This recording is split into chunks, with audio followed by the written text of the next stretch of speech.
listening to the Budget Overland podcast, where we talk everything overlanding, have guests on regularly, and even have a bonus show on Mondays called Overland Shenanigans, which it's like it sounds, a bunch of shenanigans. Stick around, see who's on today's episode.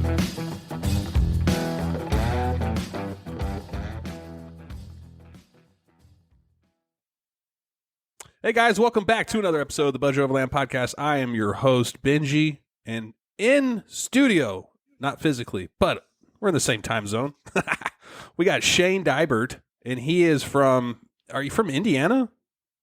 Or Michigan? Nebraska, buddy. Oh, no, gosh. Nebraska. Even worse. I'm just joking. Best. So Shane kind of stumbled across, I don't know if it was a podcast or Facebook group first, and then he is a podcaster, a TikToker, a beer connoisseur. He does reviews over on TikTok, I believe, for his beer reviews. He's also a Patreon of Budget Overland. And, man, me and you've been chatting it up sometimes on Facebook and stuff, which is fantastic. And Monday's show, the Shenanigans show, I was kind of like, I have no idea what I'm going to do for Thursday. And you like reached out last night at 11 o'clock or something. And I'm like, let's make this happen if it's all possible. And then tonight, I think around 5 or 6, you're like, hey, man, we still on for tonight? And I was like, you tell me when, man. Tell me when. So this is it. Shane, welcome to the show. Did I screw up anything there? No, everything's right on the money there. You did a great job. So you do beer reviews on TikTok? Yeah, so I've done beer reviews on TikTok for like 3 years, and have some beer sponsors. I have people that send me beer, stuff like that. So I've done that for a little while. I just kind of started that on a whim. And then from that, I started doing a beer podcast. I did that for a little while. That's no longer around. I did that for about 2.5 years. And then I started a podcast with one of my really good friends called Unlikely Role Models. And we've been doing that podcast for a couple of years. We took the summer off, and then we'll continue probably back in the fall. But we've just kind of had a good time doing podcasting thing, so it's been fun for all of us. Cool, dude. And how'd you find out about Budget Overland podcast or Budget Overland in general? So I started getting into my overlanding journey. I've been rebuilding a truck that my dad handed down to me over the last couple of years, getting it all drivetrain and everything all squared away. And so I just kind of started reaching out and doing some more watching different overland stuff and consuming content. I'm somebody that I listen to podcasts all day long in my truck and stuff like that. So I'm always consuming content. So I'm always looking for something new. And I just typed in budget or just typed in Overland podcast. Yours was one of the first ones that came up. So I started listening and been a fan ever since. Very cool, man. Yeah, I appreciate you too. You're a Patreon member and everything. You've been involved for probably 2 months, 3 months now in all that with the Facebook group and everything? Yeah, probably at least that. Yeah. Yep. Cool, man. And what was your draw towards this overland hobby? So about 3 years ago, three and a half years ago, I stumbled upon a friend of mine now, but his YouTube channel is Crazy Quady, and I started watching his videos because I was into fishing, and I was kind of starting to do some kayak fishing videos and stuff, and was going to start putting together a YouTube channel. And he was doing a lot of fishing videos, and so I started watching those. And then his stuff kind of turned from him out like fishing and stuff to just the camping of it. And so he was overlanding, and you're going to argue this because we talked about it once, but he would go and park. I might have changed my mind. In all fairness, I changed my mind a lot, so go ahead. So he would go to a camping spot, and he would camp at that spot that night. So in essence, it's overlanding, but there's that fine line between camping and overlanding that we were talking about the other week. And so anyhow, that's what he started watching that. And then as I watched that and stuff, started talking to him, he kind of reached out to me one day out of the blue. It was like a Thursday and maybe it was the day before. And he goes, "Hey, I have no content for this week. And you've talked about, we've been trying to, camp and go hang out together, and it hasn't happened yet. What if I just drive down and boondock in your backyard?" And I was like, I mean, I guess you're not staying in the house, so I didn't like one-on-one know him or whatever. And I was like, so I mean, it'd be harder for him to break in and kill us. So I figured it'd probably be safe. And so I talked to my fiance, and she was kind of okay with it, and was like, whatever, we'll roll the dice. And he came down, and we made a whole video of it and everything. We grilled out that night here, and threw some darts, and had some adult beverages, and just hung out and had a good time. And it kind of was one of those things that's like, man, that's cool that he's going out and meeting new people and going to different places. And so that's kind of what stirred it. And then, of course, that leaves into, watching everything that's anywhere close to that on the internet, like Mav and all those other people, and then, truck camping was kind of solidified for me. And so I was like, as soon as my truck's done, that's what I'm going to build it into. So that's really cool. Kind of where it went. I love that story, because after you were telling me that story, and I was like, I gotta go watch this YouTube channel or whatever, that episode. I had to find it, so I found it, or either that or you sent it to me, one of the others. So I was watching. He's like driving. He's like, yeah, I met a random guy online. He's a fan of the channel or subscriber, and I'm gonna go camp in his backyard. I'm like, awesome. But here's another thing too. Like, for when I always tell people, like, if there's people that don't go to expos and they don't go to, like, Rendezvous in the Ozarks or big overland meetups or camping meetups, whatever. There's clubs and organizations almost in every state, if not multiple clubs in each state. And they always throw, like, rigs and coffee or all that stuff. And there's people that are, like, bashful or shy to go to those places, or just 100% anti. But you're not going to make any friends if you don't put yourself out there. That's just for anyone that's kind of on the fence. So it's like, if you're, thinking about going to a club meetup, people love to, like, just talk. It's like car stuff. If people are into cars, they want to talk to more car people. But it's like, it's the same thing. If you're passionate about something like that, go out there and just put yourself out there. Be a little vulnerable and, try new things. You'll like it. Yeah. I'm about the furthest thing away from an introvert there could be. I've always kind of been the loudest in the room and biggest personality and everything. So, talking to strangers on the internet is not something that I guess I shy away from. But I've kind of always done that. Excuse me. I got a tickle in my throat. Sorry. Let it out, man. We're here for you. We're here for you. Okay. Sorry. So I've always kind of been that guy. I've always been the louder one and whatever. So, me going to a new thing or a new event and meeting new people is nothing new for me. And then, anytime I get into a hobby, God, what is going on? Gosh, I'm sorry. Going and getting into a new hobby for me, I kind of go all in, and I consume as much, like, content as I can to, like, how do I want to say it? Like, dive just into educate it. yourself, and just be that way. When I do ask questions, I feel like I'm not asking dumb questions, if I, or whatever. Sure. There's, no dumb questions, but so I just kind of dive all in and get as much content as I can, and so that's why anytime I've gotten into anything, I've reached out and made friends in whatever it is, right? So reaching out to you and talking to you and stuff, and other overlanders and stuff, because I got into it. That's the easiest way. You make friends with these people, and they have all the knowledge that they have built up in all their travels and everything. And usually, especially if it's a hobby that they're big into, all they want to do is tell everybody about it. It's true. like, like people who drive a Subaru always want to let you know that they drive a Subaru. Jeep people, same thing. It's always, so if it's something that you're into, you're always like dying to talk about it. So yeah, that's the easiest way to really get into something, is talk to people that are in that, and reach out and just start talking to them. And you'll usually get more, more than you need, but it's a quick, easy way to get into hobbies, is talking to people that are into them. That's exactly how Budget Overland Facebook group, came to be. Is like, I would tell my wife and stuff. She didn't really care. Most of my buddies didn't care.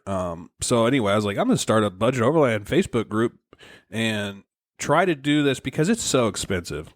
And, if you could find deals, tips and tricks, learn things and all that stuff, and just kind of, hey, look what I did to my whatever, I just did something random to my truck. Pretty cool. And then somebody else might take that idea, and then that branches off into like, hey, you guys want to go camping this weekend? Or, hey, there's a rendezvous or whatever coming up. Let's go hang out down there. And then you start building these relationships and friends, and that just kind of spawned off into what it is now. But that's kind of how, the Facebook group came to be. No, that's awesome. I think that people used to think that like car clubs back in the day that it would be like our grandparents and that kind of thing, great grandparents used to be in car clubs back in like the 50s and 60s where they would just get up and they would all like hang out and like have a little car show kind of things.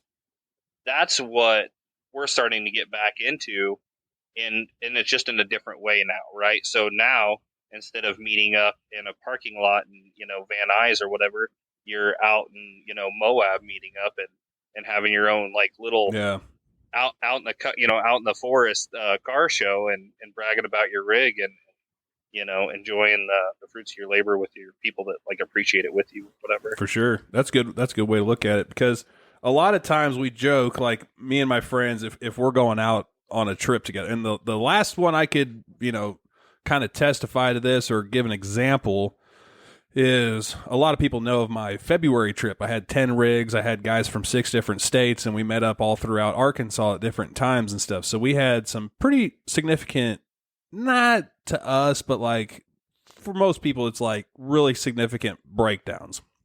So, okay. Yeah. The joke of that was like, drop a pin, somebody's going to come save you, help you. We're going to leave you here. Just drop a pin. Oh, jeez. In the middle of nowhere, bunch of, real friendly. I would think, I would think that you would run into that anytime you have a bunch, of guys, because it always, like the number of people you add to it, it is the number of possibilities of something like that happening. So. And most of those guys didn't even know each other. I didn't even know. Well, I say this is funny, because I did a podcast prior to this trip. I'm like, I don't know anyone I'm going down there with. Turns out I'm friends with 9 out of 10 of the guys. And they're like, awesome. I've known you since we were 15, man. I'm like, yeah, I'm sorry. But there was a couple people I didn't really know, but I thought it was hilarious. Uncle Wade, you know who you are.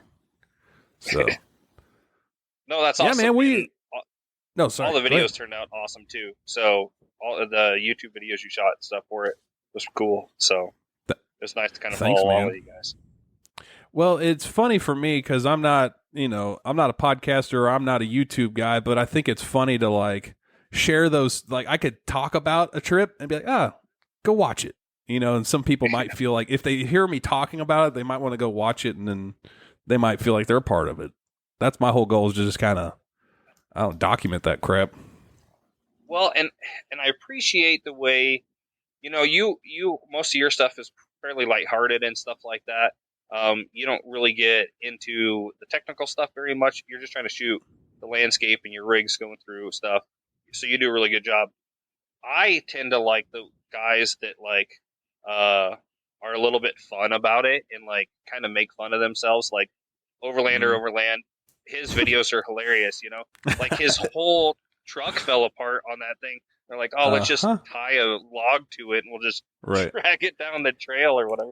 He has fun with it. And so that's, I'd rather see people have a light heart and enjoy what they're doing and just trying to share it with people rather than, some like real technical stuff. And I don't know. So, well, what's funny, let's talk about that for a minute. Captain Colin, he just got a Gladiator for overlanding Overland. He's been on the show twice. So he had the, I don't even know, some Land Cruiser with some kind of a flatbed conversion, whatever. And like you said, it'd break down almost all the time. And I feel like he was to a point to where it wasn't really reliable. It was cool looking, but to him, it wasn't very reliable. So he's like, screw it. Let's go get a brand new Gladiator. Let's have it like just full blown, lifts, tires, whatever, lockers, all that's fun. Well, probably Jeeps have lockers if they're a Rubicon, but for the most part, he just went full bore. So I'm curious to see how his channel does. It's relatively new. He just released a video saying, hey, I'm never going to financially recover from this. And then this week, I think on Monday, he's going to drop a new episode with his gladiator because they did take a trip to the lake, I saw. So I'm curious to see how his channel responds to that. Yeah, because before, right, it was the funny guy in the like broken Humpty, and then now it's gonna be, the shiny new toy. I think he's still gonna be lighthearted about it. Yeah. I think Jeep was a weird way to go for him, to be honest. Right, he's Canadian, right? Yeah. I think so, and Yeah. I think Jeep's a weird way to go for that, but yeah, I don't know. Depends. Maybe if he makes it a big ugly duckling kind of thing too, and then you can kind of still go for it that way. That might kind of save it, but I don't know. Yeah, I'm curious. It's a unique choice. He's been hanging out with Sean, the Story Till Now, and Casey 250 too much. Yeah. Both those guys have like super gladiators, is what I call them. So yeah, there's something, and I'm not bashing Jeep people. Sure, no, I'm not either. Means, because like the entire state of Nebraska is a bunch of Jeep people that just go drive riverbeds. So I won't bash that by any means. But I also feel like there's so much buff and polish that you can throw at something and still make it, like, what is it? You go out, like your first trip out, you always go and scratch your truck so that way you don't worry about scratching it or whatever. Right. And then these guys, these big full blown rigs and stuff like that are just like highway candy kind of stuff. I don't know. It'll yeah, you're right. It's going to change how people feel about the whole deal. But yeah, it's funny. And I guess I know a lot of YouTubers, but it's funny to watch if you notice a lot of YouTubers, and they change a lot, as they should. Your lifestyle changes a lot, whether or not you're, aware of it or not. But like, they're going to change a rig. They're going to try something different. They're going to try to switch it up, if you will. And sometimes it works out for them, and sometimes it doesn't. Sometimes it's a little bit of a lag. Sometimes, especially if you go from a Toyota to a Jeep, is most of your following there for the Toyota, or are they there because they enjoy your content? Yeah. There's all those things to consider. So, yeah, right now, that Crazy Quaid, the guy that kind of got me into this whole idea of this, he recently had a big breakdown. I think he had like broke a valve and kissed the cylinder head and stuff, and it's a big 2500 diesel, and so it's going to be a real costly repair. Well, he has about 100,000 subs, and he went out and he bought a van, like an old 80s Mark II conversion van that he's like building out as like a van life rig kind of thing. And so his channel is going to take a big shift, and I'm interested to see how that's going to play out too, because he said he's still going to keep the truck and he's still going to do truck stuff too. So I think that'll probably be a saving grace, but it'll be different because it's completely, you're essentially asking a different group of people to like watch, content that they're used to on your channel or whatever that you're not exactly used to, so. And especially like I've noticed the thing with not necessarily just YouTube channels, but with Instagram, Facebook people, and I don't ever want to come across like this, and I know I've come across like this lately because I'm always like, oh, we got stickers to sell, we got patches, we got hats. I don't want to be that big corporate guy, but I feel like some people anticipate the new patch that I've been talking about for 2 months, funny stickers and all that stuff. Like, all that money goes back into this podcast, and it just helps with everything BO related. And it's kind of like, I don't want to come across as that guy, but I feel like the last couple months I have been that guy. I guess I don't feel that way, just because there's plenty of people that like pimp themselves out during podcasts and stuff like that, where every other thing is, promoting either their Patreon or their, and so it's, I think, especially in the market that you're, talking to in the demographic, I don't think it's that big of a deal. I think you're coming across as just somebody that's promoting, essentially merch for the podcast that they're already listening to. So, most of the people that are at least taking the time to listen to it and hear that you're plugging stickers are people that are Right. already, giving their time to listen to the podcast and stuff like that. So I don't think it comes off that way. I don't think it comes off Yeah. bad at all. But here's the funny thing. I don't know if are you a big Facebook guy? Are you on there all the time? I'm or on. You kind of like a fair amount. okay. I'm on it a fair amount. Yeah. Sure. So like, I don't even know how long ago. It might be 8 months, not a year. But back in the day, I say back in the day because Facebook's always changing their algorithm, format, whatever. Back in the day, even a new person in the group that nobody knows could post something and he'll get 400 or 500 likes, 600 comments, just like that. And now it's kind of like you post something and it's really slow because the notifications are turned off. People are dabbling in other groups maybe that are similar and Facebook's not pushing that. I don't know, but it's just, I've really felt a very huge, not a hit, but I just noticed that it's not as interactive as it once was.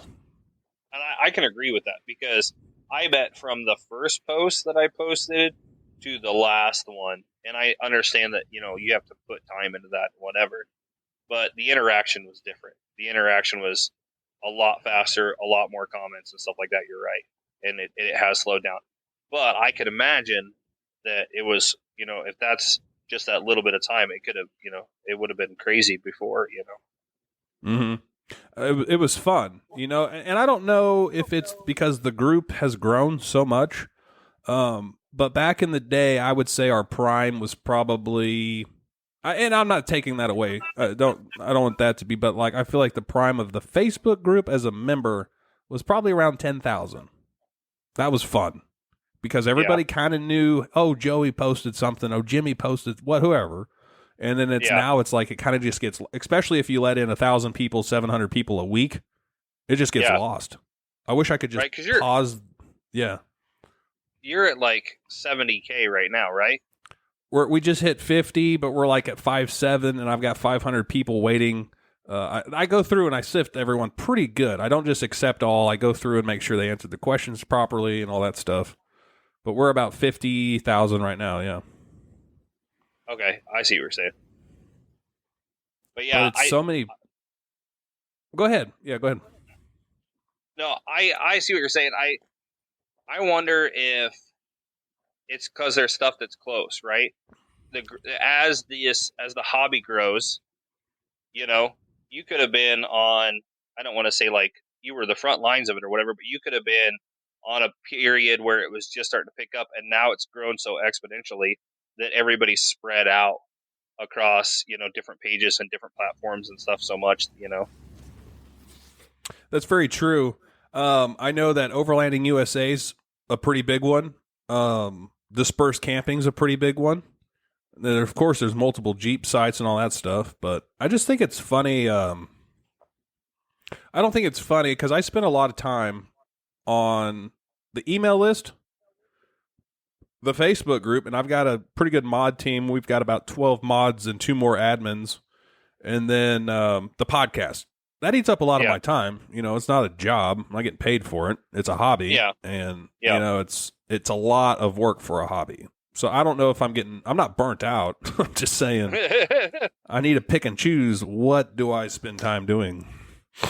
Yeah, no. And right. So I guess that kind of leads into, anytime you have something where you're developing content, no matter what it is, whether it's this audio podcast or whether it's YouTube videos or anything, a blog or whatever, the second that you start putting that out into the world, into social media, you kind of have to weather that storm. So that leads into you have to keep on top of all your social media. You have to pick up platforms that you think are going to be beneficial and drive people to the right places, with your content.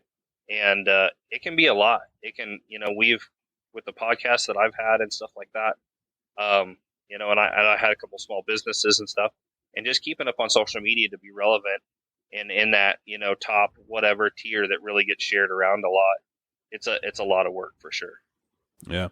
let's shift gears just a little bit. So not talking about, I didn't mean to talk about Budget Overland so much, but I know that you are involved with it. You know, you're a consumer, if you will. That sounds kind of silly, but Yeah, for you're sure. active. You're active with it. So I wanted your opinion on it. So let's shift gears a little bit towards. And I'm glad that you came on the show tonight because I almost did a Benji talk or a TED talk, you know, Benji style or whatever. And I don't like doing those, but I feel like we're going to have one here soon. So stay tuned for that, folks. But no, in all seriousness, let's shift gears a little bit. So, and I don't know, you said you've been kind of following the Overland world for like 3 or 4 years. Could you say that? Like, yeah, sure. Okay. Sure, probably about that. So, right. Yep. So for the most part, companies are just blooming from nowhere, you know, just coming out of cracks and crevices that are targeting overlanders, which is cool. A lot of them are very cool companies and practical companies. Some of them are just, they see a marketing, you know, opening and they're going to jump on it, which is fine, you know. Yeah. And then here's something that kind of just grinds my gears, which is people, and I love people that, whatever, let's call it Shane overlanding. You know what I'm saying? Okay. It's whatever. Yep. You know what I'm saying? Or going with this, it's kind of like everyone's popping up something and saying, oh, let's brand it overlanding. Not a brand that you're selling. You're just show me state overlanding or, you know, whatever your state motto is. And I'm not knocking anybody because I've got a friend, Taylor, Diamond State Off-Road, but he specifically didn't want to be branded as overlanding because he does more than that. He's a dirt bike rider, mountain bike, whatever, the MDX bike riders and all that stuff. So he's an outdoorsman kind of channel. Yeah. But if you notice, a lot of people, it comes across really spammy to me, and you could probably pick them out in Facebook groups, on Instagram, when they're like, just all they do is take pictures of gear and product, and they're like, oh, look at this, look at that. Oh yeah, for sure. How do you feel about all that? So you're gonna have that. Unfortunately, you're gonna have that in like any type of content-driven hobbies and stuff like that, right? So like I was a woodworker for a long time. I had my own woodworking business for about 7 years, 8 years, and the two biggest things that I would look at all the time, right, was the main products that I was producing, right? So at one time I was one of the biggest, you know, custom one-off cornhole board builders in the United States. And so nice. A lot of my content was cornhole boards and all the other guys that did it and built stuff and whatever. And then the other stuff that I would be consuming would be regular woodworking stuff. And I got to the point where it seemed like there was just pages that all they were doing was sharing content of other pages on their stuff. And like, and then you get to where all it looks like, instead of somebody taking pictures of, you know, products or projects that they're working on or whatever, they just take pictures of tools all the time or whatever, you know, or supplies that they use, gear, you know, same thing. And leatherworking has been the same way too. I kind of got into leatherworking, and it's kind of the same thing too. There's people that just share to share, and it's really weird. I'd say it's very corporate. You know, if you're doing it for a hobby or as a career, or that's your bread and butter, and then you've got people coming in and kind of stealing that mojo, if you will. Maybe not. I mean, this might be going down a weird rabbit hole, but like for me, I'm trying not to be that guy. And I know there's a lot of people out there that are very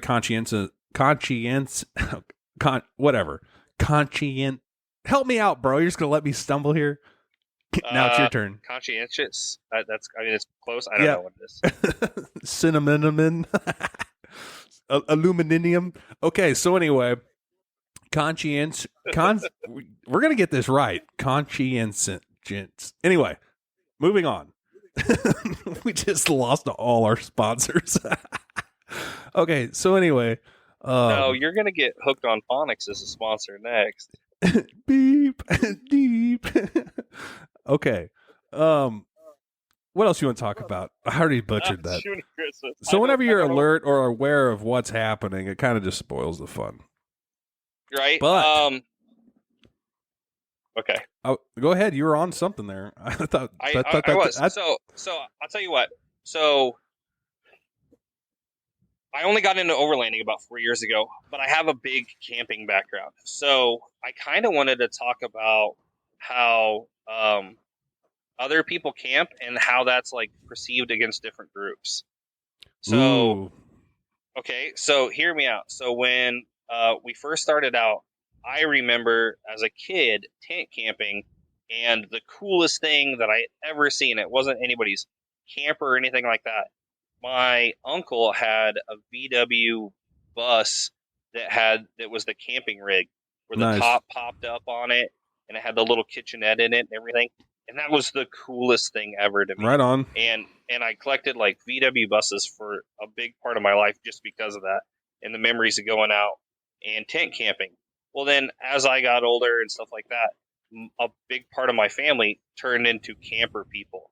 And so like I have aunts and uncles and stuff like that, and they're all big fifth wheel, big, ridiculous, like $50,000 campers or better, and and they pull those out and stuff like that. And so that was always a big treat too, was going and like camping that way. But I like the nitty gritty of camping, and so that's why I'm so drawn to overlanding, is because I had a 1969 Cardinal like canned ham trailer for a little while, and I've had some other stuffs, and I like just going and being and having a bonfire every time, and that whole thing. And so that's why I am drawn to the overlanding community and stuff like that. And what you get to go do is more about going out and enjoying nature and stuff, and not just going and sitting and Right. Sitting in your air conditioning and stuff. So I have no idea, and I grew up similar. I had mild tent camping experience growing up, but my mom and dad, they had a really big pull behind camper. It was like a 36-foot Prowler, and I don't understand why people. And I'm not knocking anybody. I know you're not either. But what is the drive? What's there to want to leave your perfectly, air conditioned home and all that stuff, to drag something on a trailer, even 20 miles. I know people that go camping 20 miles from their house with a pull behind. What's the draw to that, other than like if you're going to like a side-by-side park? I mean, it's the same thing. Yeah, I agree. And the funny thing is, a lot of those times, the bigger you get, then you get down to you can only be in like RV parks, and these. Are you dying again? Dadgummit. Yeah. Shane, come back to us. Shane. Well, I will say this though. Sorry. No, you're all good. Go ahead. You get into these big RV parks, and you're like parked in like a trailer park, like a mobile trailer park. You're, 10 feet away from people. You don't have nature around you. It's just streets. And then you're just sitting in your camper. It doesn't make any sense to me either. It doesn't. And back when I was growing up, typically we would travel the country, and you were lucky if you went to, back in the day. I mean, I say back in the day. Back in the 90s, there was KOAs everywhere, and then a bunch of mom and pop little campgrounds. But back in the day, we would, you'd be lucky to roll up into one of those, and they have an in-ground pool or even a pond to swim in the summertime. And then at night, Dad would cook out on the grill or the fire.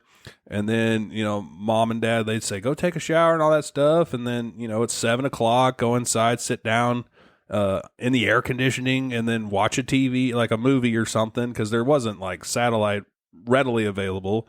And you'd watch a VHS tape for the 16th time that trip, and watch that and then go to bed. And then it's like, okay, well, that was really fun. But that was more of a necessity, like a house on wheels.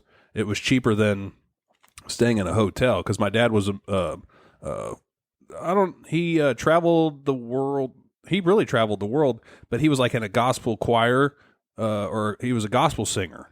So he would travel around and sing and stuff. And then me and my mom and 2 sisters would go with him and all that stuff. But that's kind of how I remember summers, just traveling, the Eastern United States, all up through the Smokies. And it was really fun, but that was more of a way to save money on hotels, but now people just hook up a $50,000 camper to go park next to everybody else just for the heck of it. I don't see the draw to that. No, the only time where I really agree with that maybe is if you have like a spot at a lake or something where you're there and you go and you park it there, like it's like your cabin or whatever. Yeah. And I can kind of understand that a little bit more. I agree. But yeah, it's it's hard on vehicles. You have to have an extra big vehicle to pull it, not to mention you're getting a big vehicle that you have to pull around. And then, I think the biggest thing is a lot of guys can probably get their wives out of the house. That's true. Because they have a, cushier, or vice versa. Women that like to camp that want to get their husbands out, same thing. Yeah, that's very true. And we're kind of just, I don't even know what to call this show, like just random topics of camping. I don't know. We'll collaborate on that later, but like, I think it's interesting just to have a good old fashioned conversation about random stuff we're all thinking, just nobody wants to say. Let's shift gears again and talk about corporate overland brands that are targeting overlanders, but that they're, I don't know, their hearts are in the wrong spot. Can we say that? I'm all about like capitalism and making money and all that stuff, but I don't like when companies blatantly, and I'm not talking about the overland tax by any means. I'm not saying that. I've got Tate's a friend of mine. He owns Overland Spices. He came out with Overland Spices just because it was kind of fun, witty name, and they're good spices. So happens the overland tax does exist, but it's like even on Overlanding USA, somebody's like, I've noticed there's a lot more expensive things when it's related to overlanding. Well, no kidding. It's a convenience. And if it's lightweight, compact, multi-use, anything functional that a consumer is going to want, of course they can charge whatever you want, or whatever they want for it. So like, for sure. There are examples of that you've seen that are like just absolutely, what's a stupid item or something that you've just seen and you're like, that's just ridiculous. You'll never buy it, but maybe you potentially did buy it. Any of those funny stories? I guess there's things that like really, really pop off with the overland community for products. The heart sprayer for one. And it was funny because it was like 2 messages went out about, hey, this is what we got. We really like it. And then it seemed like every other post was the heart sprayer thing. For a while. For a long while. Yeah. And so, it's that way with anything. I'm sure when the 270 awning started coming out, everybody was, trying to buy the 270 awnings and there's, and then a company is going to see that there is only 1 or 2 companies doing this, and then they're all going to jump on it and create similar products to try to get, the piece of the pie or whatever. So it's hard to see where it's like you can tell it's corporate products. You can tell that the people that sign the checks are the same people that, sign the checks for other plastic parts that have nothing to do with the hobby at all. They're just trying to make a product. Sure. But for all those people, there's probably, the same number of small businesses out there trying to produce products that are probably lower price than better quality and stuff like that. So it's cool to go out and try to meet these owners, these companies, and communicate with them and see what they're about. And then you can back the people more so than backing the product. Yeah. So this another shameless plug. If you're not signed up for the monthly email list, guys, this is like the first month, August, that I've done anything, and that's with Morphlate. And he's giving out killer deals on the website store wide. I'm going to do one last blast, email blast, probably the end of this month, or what was it, the 17th, maybe the second Friday of this month. So check your emails for that. He's doing 30% off, 20% off some stuff store wide. Super killer deals. And I've this leads me up to some other. I'm not a bitter old man, but I'm going to sound like one.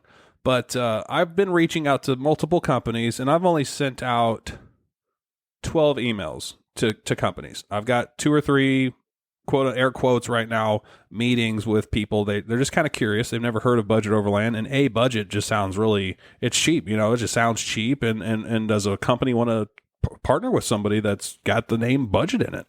And I could show them numbers like, hey, we got this many people, I've got this many listeners, I've got an email this big. And one particular company I did hear back from. I won't say who it was, but let's just say they don't want to partner with us solely because of the name Budget. And I'm like, I didn't even argue with it. I was just like, okay, thanks for your time.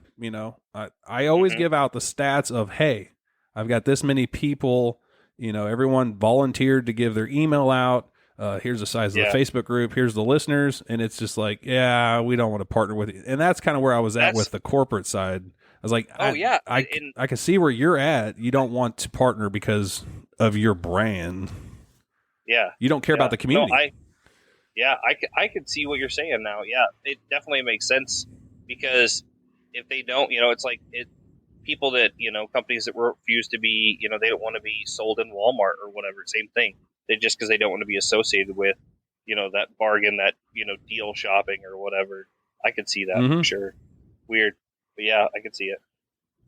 Where they're going to blow off a demographic of a decent amount of people just because they don't want those people associating them with Budget. That's crazy, but yeah. But I wasn't asking for, so whenever I send out, I probably should restructure this, but whenever I send out an email in the subject box, I put partnership/collaboration. And then I give a brief description of, hey, in a nutshell, like this is what's going on. I've got this many people. Here's our open rate for the email. Everyone's voluntarily given their emails. So they're buyers. They're looking for deals. Is your company willing to do anything, significant for them? And I'm not asking for like 50, 60% off. I mean, on average, I'm probably going to consider 20 to 30% off a win. That's very generous, especially if, they've got a 50% markup on most cases, plus they've got shipping and they've got employees and all that other stuff. Like, I'm not going to be greedy over it, but I'm fighting for everyone. And our group email, this is something else that really upset me. We're rabbit holing here. Dude, everywhere, left and right. That's what we're calling it, rabbit holing. Geez. Left and right, or not left and right. So every email, 90% of the emails that come in are people on Facebook, and they're like, you joined Facebook, you had to answer this. What's 4 + 4, blah, blah. I'm not going to give out the answer. What's your email? I send out monthly email list for deals. And then how'd you hear about us? That's it. Top 3 questions to get into the Facebook Budget Overland Facebook group. And I hand type each email that comes in that I clear. If it looks sketchy, I'll click on the profile, look at it. That's one of my problems is like I just put too much time and effort into this thing. So it's like I need to stop and just throw it out, caution to the wind. Anyway, I lost 1,000 emails 2 weeks ago. I had my computer on something at my shop. I wasn't getting connected to the Wi-Fi. I closed out of everything and evidently did not save it. I lost 1,000 emails. So right now we should have been close to 13,000 emails. However, I subtracted 1,000 of them. So now we're pushing 11,000 something emails. And I'm like, so mad at myself. So sorry guys, if you signed up, go to budgetoverlandportal.com and submit your email again. I'm sorry. But that really upset me. Yeah, no, it sounds like you've had a rough go this week. With the VO side of things. Yeah, let's plug a bunch of stuff. Sure. Hats. Yeah. Carolina Moonlight. Make sure I'm saying this right, because on the Monday show I butchered it because I didn't even say Carolina Moonlight Leather. I'm sorry, Jacob and your wife. Marie, I think is her name. So they bought, or we collaborated, we partnered with them. They only did 25 hats, and he said they're going to do more depending on like the response. So if you want a hat that says it's got the trees and Budget Overland logo on it, real leather, it's leather or laser engraved on a Richardson 112 hat. Super comfortable hat, by the way, and good quality stuff. You can go over to their website, CarolinaMoonlightLeather.com, and then check out their store or shop, and then look for the Budget Overland hat. $36 shipped to your door, no taxes, no shipping. That's it. So anyway, that's that plug. Why are we here again? Why am I plugging stuff? You said something. So you had new stickers that came out 2 weeks ago. The funny stickers and the new one of the new logos, and the patch just dropped in the merch store. That's right. Yesterday, day before yesterday. So you got a lot going on over there. That's okay. That's what we were talking about. Too many irons in the fire, pretty much. Yeah. And it's like, so I do everything except for the hats, and I've reached out to a company to kind of work on our shirts, and we're going to do some shirts and hoodies. There's another company that reached out to me to collaborate on some kind of shirt deal. So I'm sorry if you're a listener, I'll reach out to you. And it's just all this stuff that I'm doing is insane. Yeah, you can relate. You've done it. You're doing absolutely. it. It's so draining. Yep. It's a lot for one person, and then it's hard for two people too, because then you have to have good communication between you and make sure that they're covering their side of things and you're covering your side of things. That's a whole different ball of wax too. But the podcast world is fun. It's one of those things where any time anybody's ever asked me about podcasting, and I'm like, just do it. Just start, do the same thing that everybody says about overlanding. Just go out and do it. It's just, I started with just recording myself, using an app on my phone, and started that way, and then branched into, at one time I was doing 3 different podcasts and guesting in a bunch, and I've guested in a whole bunch of them. So the podcasting world is fun, and it's a great way to meet people too. And it's kind of what brought me in and got me more excited about overlanding. So that's a super rad thing too. It's funny to me because we were talking earlier off air about podcast versus kind of YouTube and going live and all that stuff. But for the most part, it's really hard to talk to my YouTube friends about podcast because the numbers, are totally different. So if you release a video and you get 5,000 views on a video within a day, that's pretty good. Yeah. And if you're getting a couple hundred listeners, 300 listeners a day or per podcast, that's really good. That's pretty good. Oh, yeah, that's outstanding. We have done our podcast live every episode. So we get everything as much together as we can. And, 100-something episodes or whatever later, we're still screwing stuff up. But we get everything ready, and then right at time, I have a 5-minute countdown from time we start to 5 minutes in for people to get in there. And then we go live, and we go live on a bunch of platforms, and Twitch and Twitter and Facebook and YouTube and everything. And then we just try to, gather it all, and then we get comments coming in, and we give feedback, and people get to chime into what we're talking about. Cool. It's fun. It creates a different dynamic for a podcast for sure. I might talk to you a little bit more about this later, about maybe possibly doing, we talk about it off air, but possibly doing maybe once a month live on the, last Friday of the month or something fun like that. Maybe last Thursday of the month for BO. And I might like to do that. And just not a podcast, but more of a chit chat time. We'll call it chit chat time. Yeah, absolutely. And just just bring them in, bring people in and talk about whatever. Yeah, that'd be awesome. And then that would also bring more people from the Facebook group over to the podcast. Let's talk about that. That'd be fun. Yeah, is your wife still there? You don't have to call her or anything if she wants to. We were gonna. Yeah. She gone? Yeah.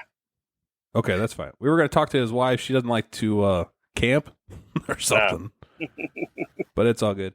Hey man, we're coming up on we got 10 till. Is there any other subject you want to talk about? I feel like I've kind of hijacked this whole podcast, so I want you to kind of at least it's your show, so you No, can it's do not. that. No, it's not.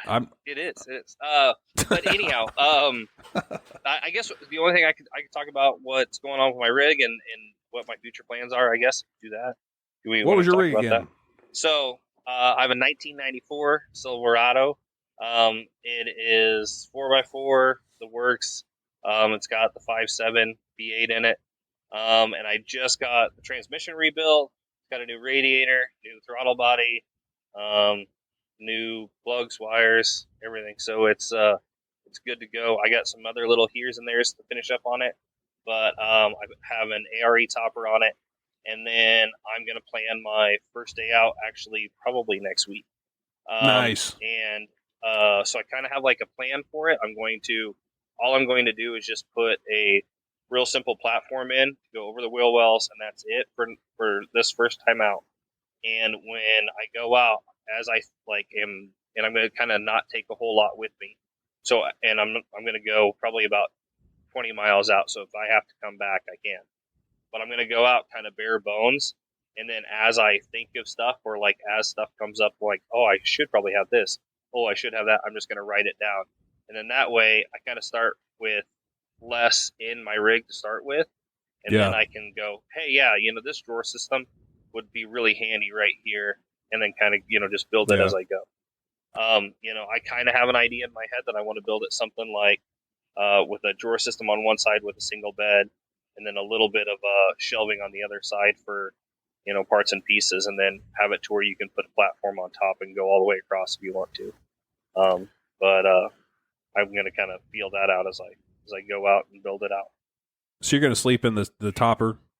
Yep. Yeah. In the truck bed? Yes. Cool. Yep. What in the world is that company? They were on the small business shout out 2 shenanigans ago, 3 shenanigans. Was it Topper Tents? Yeah, Topper Tents. Yep. That is like, and I think just for the Velcro part that goes on the back, if you throw the tailgate down, if you're not wanting to be stealth, yeah, it was like $300, and it just kind of Velcros on the inside of your deal. And I'm like, it just extends it out like a tent. Yeah. Yep. I'm like, how cool is that? If I had a topper like you did, even the high rise toppers, like I would totally do that, especially if you had like, 6.5 foot bed plus a tailgate down would actually add you another 1.5 foot, maybe a foot sure. more. Yeah. How comfortable would that be? Oh yeah. Especially if it's the right time of year where you don't have to worry about like the heating and cooling aspect of anything. Yeah. Yeah. That would be super rad to just be able to add that little bit. This is a shameless plug. I'm not affiliated. I just love mom and pop stuff that they're out of Colorado. And tent topper, something right there. I think it's gummit. I don't remember. It is tent topper. Really cool. But anyway, I didn't mean to. I'm just all over the place tonight. No. So I like what you said about, people always ask, what do I take when I go overlanding? What do I take when I go camping? Well, just take kind of your food, your water. Make sure you got shelter. Make sure you got a plan. Make sure people around you know where you're going, and kind of make a list. Take a piece of paper or type in your phone like, man, I wish I had this or something. Not wishes, but, the needs and wants are totally different, especially in this world. It kind of comes down to, like, if you have tent camp, you kind of have an idea of what you kind of need to camp. To expect. Yeah. So you just have to associate it differently. You just have to go, okay, well, am I going to need tent stakes? Well, if I don't have an awning, I probably ain't going to need tent stakes, stuff like that. So that you kind of like have your loose list, and then you can kind of take that stuff along. But then as unique items come in that would be handy for whatever you're doing, comes up, then you add it to the list. Exactly. And we've had people on, I always say we, like I'm still co-hosting. I've had people on, and I always ask them about that kind of like starting out, like, what do you take? Is there stuff you don't recommend? They're like, well, like those little sheets that you could get for your yard sales and like the different colored dots. A lot of people will take that with them. More of the long-term full-timer guys, maybe weekend guys too. but you take off, one of those stickers and you put it on something like, we'd never use this, and kind of give it a while. And then maybe add another sticker to it and be like, okay, we definitely don't need this. Get it out of there.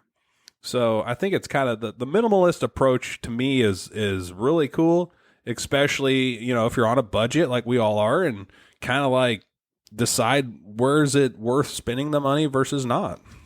Yeah, absolutely. And, especially in the overland aspect of things, anytime you can shave weight or, open up more room, that's a huge gain. You're going to be able to maneuver a lot better with less weight. You're not going to feel so compact. You get some more room in there. So bring in the minimum that you can get away with is kind of the key. Now, going back to your truck, is it a 4-door? Is it an extended cab or single cab? What is it? Extended cab, but no door, extra doors. Is it, you said 97? 94. 94, that explains that. Yeah. In 95, would they just do the one door that opened? Yeah, something like that. It was, I want to say, I think you can get models in 94 that had it too, but it was just that like half door that swung backwards or whatever. Yeah. Cool, man. Yeah. So you got kids or anybody that want to go with you? Your wife obviously doesn't. And I think we worked on her. I have, we have 4 daughters altogether, and under the right conditions, they all like camping. So as long as we can make it comfortable for them and stuff like that, I have a pop-up that my parents gave me that I'm going to renovate. And so when we do want to go all out together, that's something I can bring along with. And Very cool. We could unhook and kind of have like a base camp if we want to go and tootle around or whatever. And then obviously with it being an extended cab, I have some room for passengers and stuff. So without giving your exact location, are you central Nebraska, southeast, southwest, northeast? Where you at? I am what you would consider in between central and eastern Nebraska, kind of in the middle, like about as in the middle of the state as you could be up and down, and a third over or something. Some of the bigger stuff that's by us is like Grand Island, Nebraska, is about 45 minutes from me. Where's some epic spots to go up there to camp? So around, a lot of all of our lakes and all that, all those have, the majority of those are out in the middle of kind of nowhere. And so there's a lot of gravel that leads to a lot of that. So you can kind of get your overlanding kicks, on trips out to the lake in various spots. And we have a big, I think we have more miles of rivers than any other state in the union. And so we do a bunch of river stuff too. And then Halsey is the world's largest hand-planted forest is in Halsey, Nebraska, and so they have a bunch of trails up there and stuff too, which is kind of cool. And then if you go up north, there's like the Niobrara, which is a big river, and you can go tanking, and there's a bunch of cool camping and waterfalls and stuff like up that way too. So those are some of the big draws. So would you ever consider coming down to Arkansas, southern Missouri? I guess that would be about a 400 to 500 mile trip. Have you ever looked into that? My parents used to live at Lake the Ozarks, so nice. I've been there quite a bit. I was always on like the top side, like by like Ozark, Missouri, kind of up in that area. But that whole area down there is beautiful. So I got family in Kansas City and stuff, so we go to Missouri quite a bit. Really? Hit me up, man. Next time you guys are down there. I grew up in Ozark, Missouri, which is north of Branson, Missouri, and we're near Fort Leonard Wood, which puts us pretty much, 3-4 hours. I'm in the Ozarks down there in Arkansas. It's like, oh, there you go. Yeah. Awesome. Yeah, because the Rendezvous in the Ozarks, that's probably my favorite event still to this day, folks, even though last year was like a drought and dusty. You get in the shower. They brought in these shower houses. immediately when you got out, the wind would just blow a bunch of dust on your wet skin, and you'd just be like, all right, I'm dirty again. That sucked. Oh, But man. and I always say this, and the same thing, we've got the Big Iron Overland Rally coming up here in September. And Yeah, you had a cool video on that last year, too, yeah. Thanks, man. And it was hotter than heck. It was so hot. So Chris, the founder of that event, moved it towards I think it's 29th and 30th, maybe 31st also of September. My bad. I need to reach out to him, see if he'll do a discount code for our listeners. Oh, that's another thing, guys. Another shameless plug, real quick. If you guys buy stickers, patches, anything right now on budgetoverlandportal.com, use BO10. That's capital B, capital O, 10, no space. You'll get 10% off any order. That does not include the hats because that's through the Carolina Moonlight Leather website. And I already beat him up to get you guys a killer deal on those hats. So if you wanted a patch, sticker, all that bull, go over there to budgetoverlandportal.com, BO10, 10% off. Brother, we are right now at an hour. Anything you want to say? Any word of wisdom? Anything? Just get out in nature and enjoy it. It's an ever diminishing world that we're living in. So get out and enjoy it while you still can. I know that seems like really glib, but you know, there's things that our grandparents enjoyed, 50 years ago that you could be taking your kids to go see now before it's gone. So get out and enjoy the natural world. So that's what I got. Absolutely. Shane, appreciate you, brother, for saving my skin on this one. I almost did a solo episode. And for the record, I've talked to a couple other podcasters. They're like, oh, on your Thursday show, you're going to for sure have a solo show. Just be ready to do it. Bite the bullet and just do it. I have not. I've yet to bite the bullet. I'm going to get me a guest, whether they know what they're doing or not. But, buddy, I lucked out with you because you've had more years experience than I did. Well, hey, it is what it is. I enjoy the convo. Thanks, brother. Hey, is there any links or anything you want to throw out there so people can go check out all your stuff? All right. So disclaimer, before I say the name of my stuff, there is a disclaimer. Earmuffs on the kids. Earmuffs. All right. You got 5, 4, 3, 2. All right. Okay. So I am Horny Gnome Bar over on TikTok. It is HZRNEE Gnome Bar, all one word. I do beer reviews, bourbon reviews, some here and there funny stuff. And then my big project right now that I'm working on podcast-wise is Unlikely Role Models. Me and one of my best friends have been doing a podcast for 2 years, a little over 2 years. And we just talk about funny stuff and news articles and poke fun at the world and have a good time doing it. And then I've got some stuff in the works. So go over and follow me on Facebook, Horny Gnome Bar, and that'll probably change to something else, and I'll direct you that way. But I got some big stuff coming up, so it'll be cool. Sweet. Well, brother, I appreciate you coming on. Let's chat some more off air. Yeah, we'll do some stuff together. Okay. Guys, enjoy your Thursday. Thanks so much for tuning in. Don't forget to go over to Budget Overland Portal. budgetoverlandportal.com, blah, blah, blah. Pick up all your stuff. BO10, 10% off. Go buy you a hat at Carolina Moonlight Leather. And also, go leave a review on Apple Podcast, and we'll do a next Super Swag Pack giveaway once we reach 150 downloads. Be nice to someone. Get out, explore. Don't think too much, and we'll see you back here Monday for the Overland Shenanigans. Bye-bye.